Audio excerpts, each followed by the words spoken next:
Perkenalkan, kami dari kelompok 5. Di sini kami ingin menjelaskan video tentang pengkajian syaraf korneal yang dianggotai. Di sebelah kanan saya ada Rizka Indri Laryanti dan saya sendiri Parawita Wardani. Saya Diki Bagus. Saya Eka Fitri. Saya Gedi Pratiwi. Baiklah, itulah perkenalan dari kelompok kami. Selamat menonton video kami.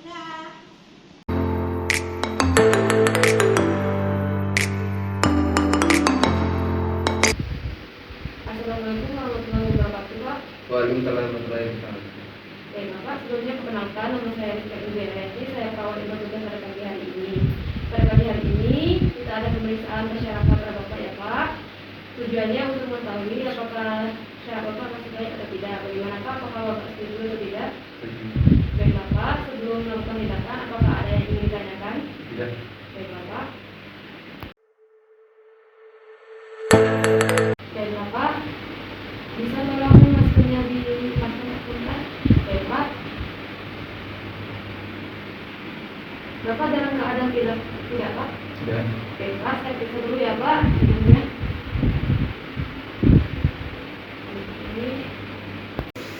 Baik, Bapak, sekarang saya akan memberikan cairan beraroma kepada Bapak. Nanti Bapak tebak ya, Pak. Tapi sebelumnya boleh tutup matanya sebentar, Pak. Kemudian tolong tutup hidung di sebelahnya. Baik, Bapak, saya sekarang akan memberikan aromannya. Apakah itu aromanya? Kopi. Iya, benar. Ini, Pak.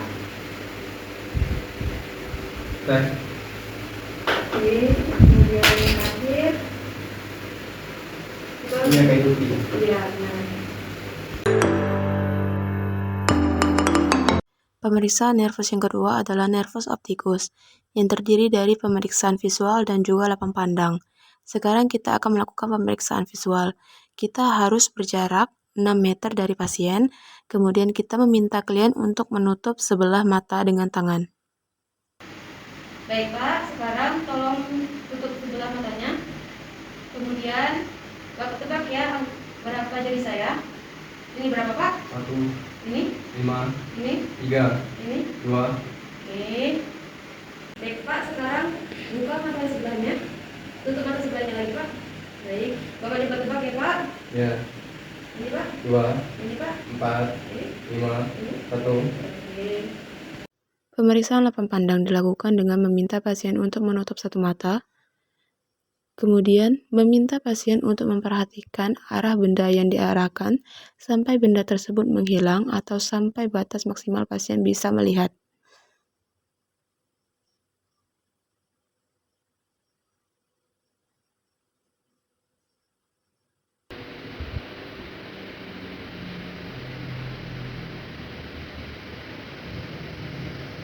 Baik, Pak. Sekarang coba buka matanya sebelah.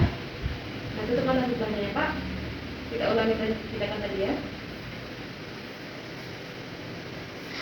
Masih. Masih. Masih. Masih. Masih. Coba buka matanya, Pak.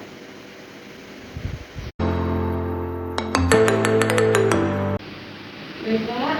Bisa tolong tutup sebelah mata kirinya. Baik. Ikuti tangan saya ya, Pak.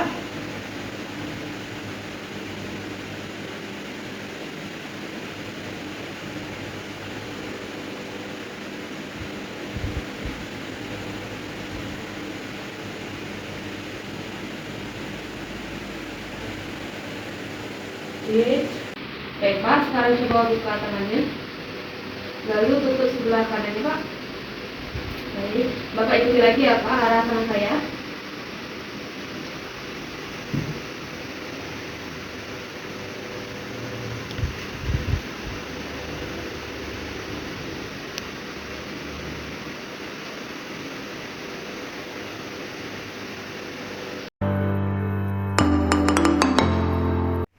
Baik, kita akan melakukan pemeriksaan refleks pupil terkena cahaya. Kita lakukan secara direct terlebih dahulu untuk melihat bagaimana miosis atau tidaknya pada pupil.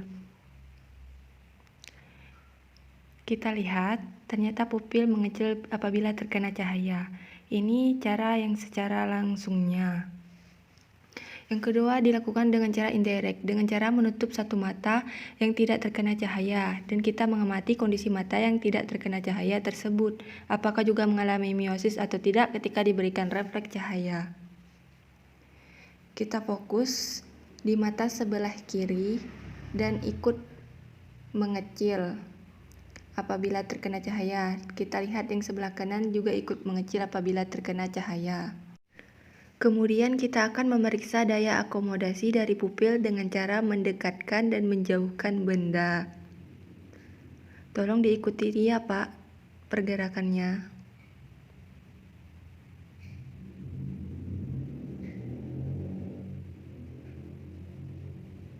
Pemeriksaan nervus berikutnya adalah nervus kelima, yaitu nervus trigeminus, nervus yang menginervasi otot-otot di pengunyahan. Pada nervus ini kita akan memeriksa fungsi motorik dan sensorik. Motorik sebagai berikut. Minta pasien untuk menggigit gigi dan merapatkan gigi dengan kencang. Kemudian kita raba musculus masseter, tampak kontraksi. Kemudian juga melakukan palpasi di daerah musculus temporalis. Di sini juga teraba kontraksi otot. Untuk sensoris kita meminta pasien untuk mengidentifikasi apakah rangsangan diterima di area wajah berupa rangsangan benda halus atau rangsangan nyeri atau benda tajam. Bapak, tolong tutup matanya ya. Kemudian tolong Bapak sebutkan halus atau tajamnya benda. Kita mulai ya, Pak.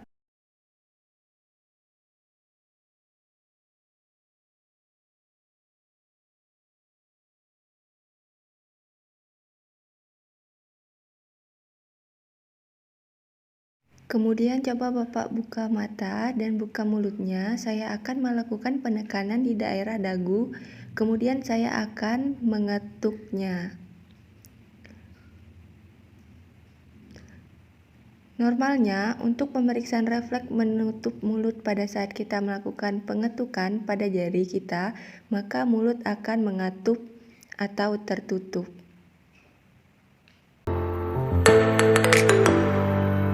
Baiklah, untuk pemeriksaan yang ketujuh yaitu adalah pemeriksaan nervus facialis. Nah, di sini ada motorik dan juga sensorik. Untuk yang motorik, pertama kita akan menyuruh Pak untuk silakan memejamkan mata dengan kuat.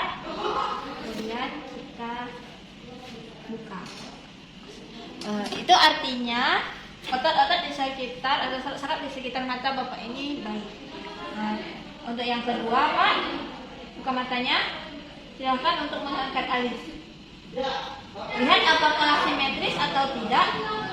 Apabila simetris berarti itu nervus berfungsi dengan baik. Dan kita lihat juga untuk lipatan di sekitar ini apakah simetris atau tidak. Apabila simetris itu berarti baik.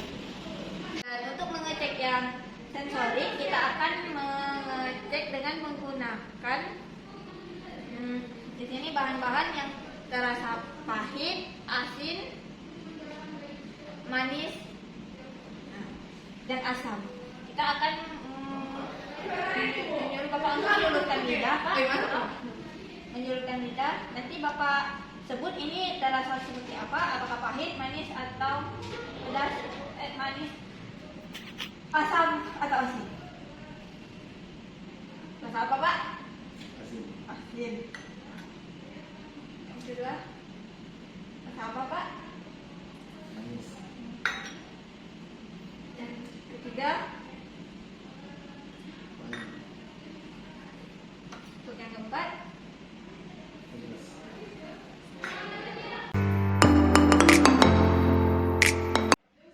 dan untuk pemeriksaan yang kedelapan yaitu adalah nervus vestibulocochlearis. Di sini kita untuk memeriksanya kita menggunakan alat yang bernama gar kepala. Ada 3 jenis. Pemeriksaan ini berfungsi untuk mengetahui dari pendengaran pasien dan juga keseimbangan pasien. Ada 3 jenis pemeriksaan. Yang pertama adalah tes Weber, yang kedua adalah Rinel, dan yang ketiga adalah Swab. Untuk yang pertama kita tes Rinel. Pertama kita letakkan garpu tala dan letakkan pada bagian tengah dan minta pasien untuk apakah mendengar suara dari garpu tala ini. Apakah terdengar, Pak? Apakah jelas di kedua kuping?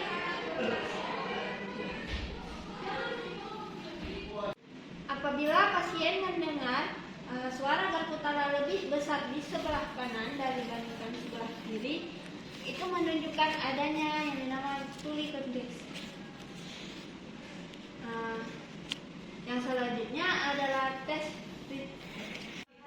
Dan pemeriksaan yang ketiga adalah tes swaba. Yang pertama di sini untuk mendengarkan penghantaran suara melalui udara. Pertama kita getarkan garpu tala, kemudian dekatkan ke pasien, kemudian kita apakah pasien masih mendengar, dan kita pindahkan ke telinga pemeriksa dan ke telinga pasien sampai suara garpu tala menghilang. Pertama terdengar, Terdengar. terdengar, Terdengar. terdengar, Terdengar.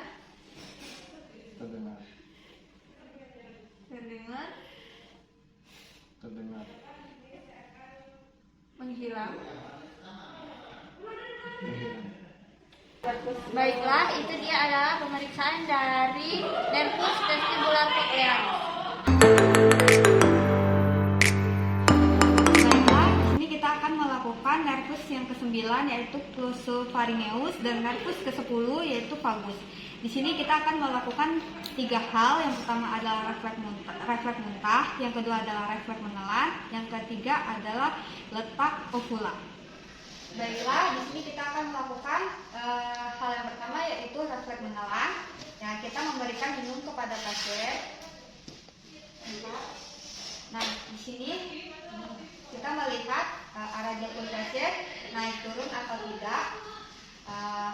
Bila dia naik turun yaitu berfungsi dengan baik. Baiklah, untuk yang kedua kita akan melakukan pemeriksaan letak ovula pada pasien dan serta pita suara pada pasien. Di sini kita meminta pasien untuk membuka mulutnya, kemudian kita meminta pasien untuk berbicara huruf A. Nah, di sini kita letak ovulanya berada di tengah dan pita suaranya terdengar dengan baik. Baiklah, untuk gerakan yang ketiga yaitu adalah muntah. Di sini kita menggunakan tong spatel untuk memasukkan ke mulut pasien untuk melihat pasien mengeluarkan nafas muntah atau tidak. Dari mulut dulu, Pak. Oke, bekerja dengan baik. Baiklah, di sini kita akan melakukan nervus yang ke-11 yaitu adalah accessorius.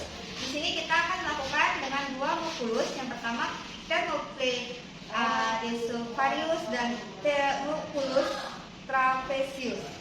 Baiklah, untuk yang pertama kita minta pasien untuk menghadap ke kanan.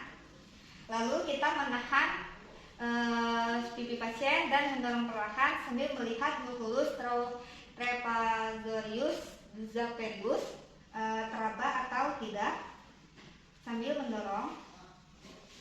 Baiklah, kemudian kita meminta pasien untuk menghadap ke kiri.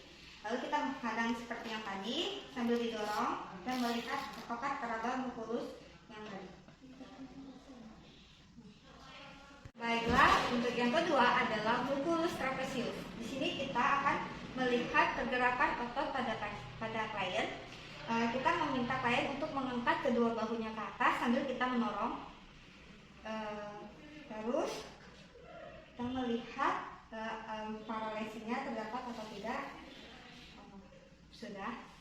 Nah, di sini pasien nampak baik.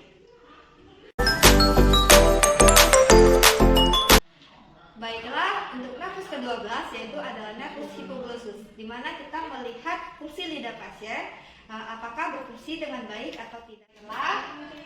Yang pertama, kita meminta pasien untuk membuka mulut. Oke. Jika lidah pasien terlihat normal, lidahnya terdapat di tengah. Jika pasien mengalami paralesis di bagian sebelah kiri, maka posisi lidah di bagian dalam mengarah ke arah kanan. Sebaliknya ke sebelah kanan, maka posisi lidah pasien di sebelah kiri. Untuk yang kedua, kita meminta pasien untuk menjulurkan lidahnya. Nah, jika posisi yang normal, maka posisi lidahnya lurus. Jika posisi lidah pasien tidak normal, maka lidahnya menjulur ke arah lesi. Jika pasien mengalami lesi, maka lidah yang menjulur ke depan akan menghadap ke atas bagian kiri. Dan jika pasien mengalami lesi di sebelah kanan, maka pasien menjulur lidah ke depan ke arah kanan.